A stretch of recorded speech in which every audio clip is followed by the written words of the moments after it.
السلام علیکم ورحمۃ اللہ وبرکاتہ۔ آج میں آپ کے سامنے سورہ نجم کی آیت نمبر 19 سے لے کر 25 تک کا ترجمہ پیش کر رہا ہوں، فرام 19 اپ ٹو 25۔ سماعت فرمائیے۔ اعوذ باللہ من الشیطان الرجیم، بسم اللہ الرحمن الرحیم۔ اب ذرا بتاؤ، تم نے کبھی اس لات اور اس عزا اور تیسری ایک اور دیوی منات کی حقیقت پر کچھ غور کیا ہے؟ کیا بیٹے تمہارے لیے ہیں اور بیٹیاں خدا کے لیے؟ یہ تو بڑی دھاندلی کی تقسیم ہوئی۔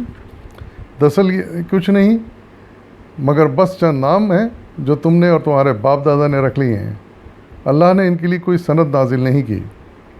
حقیقت یہ ہے کہ لوگ محض وہم و گمان کی پیروی کر رہے ہیں اور خواہشات نفس کے مرید بنے ہوئے ہیں، حالانکہ ان کے رب کی طرف سے ان کے پاس ہدایت آ چکی ہے۔ کیا انسان جو کچھ چاہے اس کے لیے وہی حق ہے؟ دنیا اور آخرت کا مالک تو اللہ ہی ہے۔ صدق اللہ العظیم۔ ان آیت میں سب سے پہلے تو اللہ تعالیٰ نے اس عقیدے پر تنقید کی ہے جو اس وقت کے کفار مشرکین اختیار کیے ہوئے تھے۔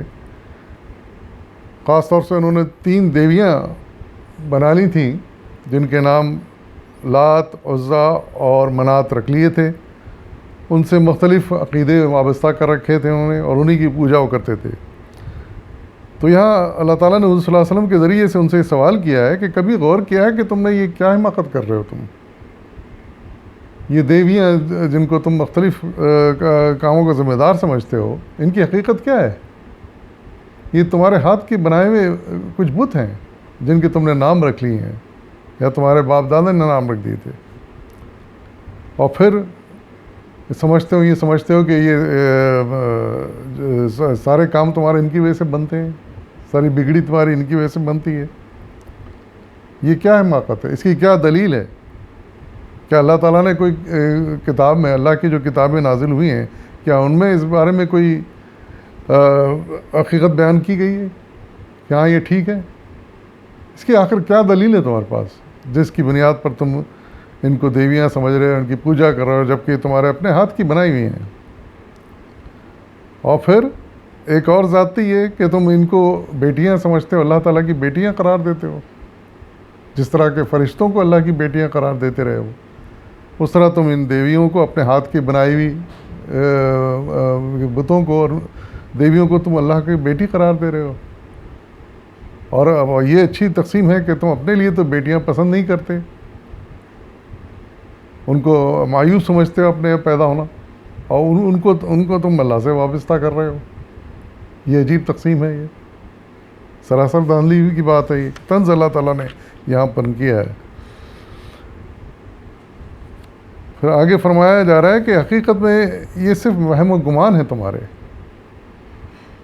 تم وہم و گمان پر چل رہے ہو، تمہاری خواہشات کے تم مرید ہو گئے، غلام ہو گئے ہو۔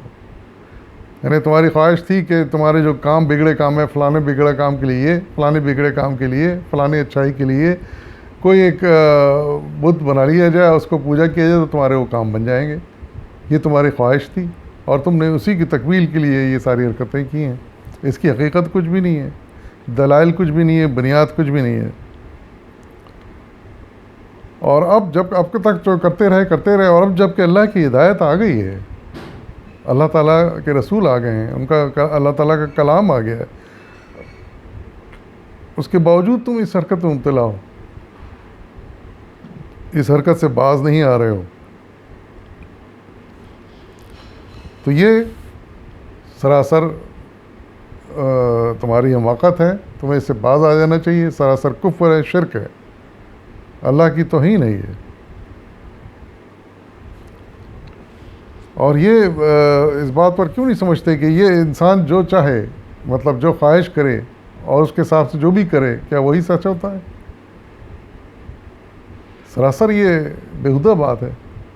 یہ کیسے ہو سکتا ہے کہ انسان جو سوچ لے، اپنے لیے اچھا سمجھ لے، وہی حق ہے، سچی بات ہے، وہی صحیح طریقہ ہے؟ نہیں، صحیح طریقہ، سچی بات، حق وہی ہے جو تمہارے بنانے والے نے تمہارے لیے بھیجا ہے، نازل کیا ہے۔ یعنی اللہ تعالیٰ کا بھیجا ہوا کلام ہی حق ہے، اور تمہیں اسے ہی ماننا چاہیے، اسے ہی تسلیم کرنا چاہیے، اور صرف اسی کی بات کرنی چاہیے۔ اس لیے کہ دنیا اور آخرت دونوں کا مالک صرف وہ ایک ذات ہے۔ یہی بات اللہ تعالیٰ کی بھیجی ہوئی پہلے کی کتابوں میں بھی تھی، اور یہی بات اس کتاب میں کہی گئی ہے۔ تو یہ اللہ تعالیٰ کی طرف سے بھیجی ہوئی دلیل ہے، اس کو ہمیں ماننا چاہیے، اس کو تمہیں ماننا چاہیے، اور اس حماقت سے باز آنا چاہیے جو تم لوگ یہ بتوں کی اور پوجا کر رہے ہو۔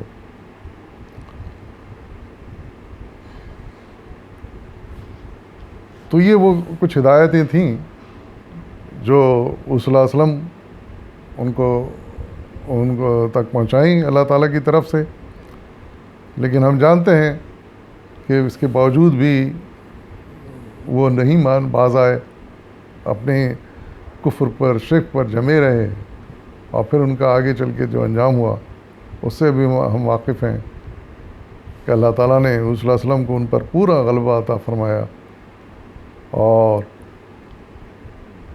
ان کو جو ضد پہ ڈٹے رہے ان کو نیست و نابود کر دیا، اور جو پھر اسلام لے آئے اور دنیا میں انہوں نے پھر بڑا عزت بلند مقام حاصل کیا دنیا میں۔ وآخر دعوانا والحمد للہ رب العالمین۔